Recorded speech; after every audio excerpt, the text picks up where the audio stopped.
you to my new subscriber. Lovely to have you here. Today is Blue Monday, the saddest day of the year. So I am bringing you 5 books of happiness. Books that put me in a good mental state and might do the same for you. The first up is a children's picture book. It is not very seasonal. It is Santa's Husband. And in this book, we talk about Santa and his husband. And it's just really, really sweet. I will find you their wedding photo. It talks about how Santa's husband helps him out, and sometimes people think he is Santa, and then they just think it's really funny. It goes into how they couldn't get married for a long time because it wasn't legal, but then they could.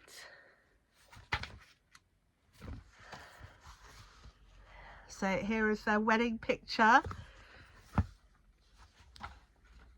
Santa and his husband have been married in their hearts for a long time, but it wasn't yet official, and now it is.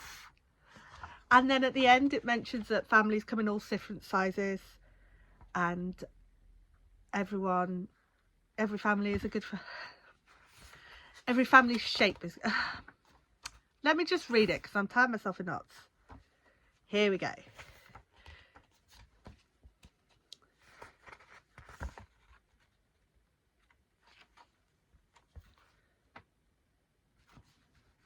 Maybe Santa Claus can come in all shapes and colours and sizes, just like the families that Santa Claus visits all over the world.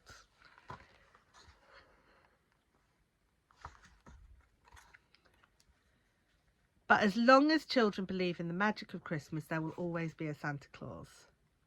And as long as there is a Santa Claus, he will have a man waiting at home who loves him. It's just so sweet and lovely, and even though I was tying myself up in knots trying to describe it, it's just adorable. Okay, number 2, Prudence by Gail Carriger. Actually, this is the first of 3 connected series. Sorry, it's the first of the third of 3 connected series. This one features the daughter of the protagonist from the middle and main series. His name is Prudence. She gets up to all sorts of shenanigans in a dirigible around the world with supernaturals. It's steampunk, sort of urban fantasies with corsets.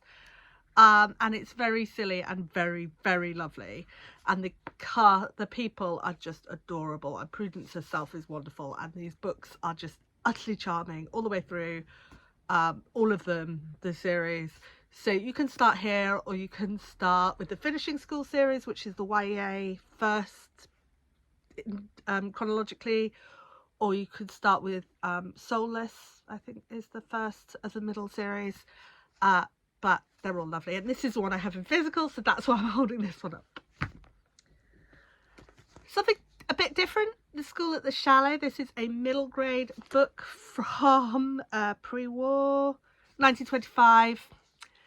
In which these girls' parents have died, and the older one wants to look after them, and she's going to set up a school in Switzerland because it's a bit cheaper, and she takes her sister as the first pupil. And then there's this whole massive long series that goes well past World War II and moves around Europe a little bit, and they go through quite a bit of adventures and quite a bit of like middle grade scariness, glumness, but this is the first one, and I absolutely love them for cozy reading, and maybe you might too. I don't know. The one I'm picking this up for is Legally Blonde. Legally Blonde, the film, is a complete comfort watch for me. The book I thought was even better because it's more about so it's about Elle realizing that people don't respect her because she's blonde and pretty and popular and blah blah blah, blah rich and blah blah blah blah blah, but actually she's got brains, and she decides she's going to become a lawyer. And then she takes all of that blonde bubbly popularity and takes it into being a lawyer, and it's just fabulous. She makes it part of what she does and how she is. And the book is less romance focused than the film. And it's just all about her living her best life as who she is and just helping the people around her. It's fabulous. I didn't like Family Trust as much, but I didn't hate it either. So that one is more romantic. And my last book that I'm showing you today is Welcome to St. Hell by Lewis Hancox, which is the story of Lewis's transition. And the reason it's in here is because it is primarily a story of trans joy. And if you have a look at this last page, it's just like the feeling of just happiness for this complete stranger who's just getting to be who he is and live his best life is just amazing. It's like this whole time my life was on pause, and only now was I about to press start. But he is, and he's got his best life ahead of him, and it's wonderful. So that is 5 books which put me in a happy frame of mind. I hope they do the same to you.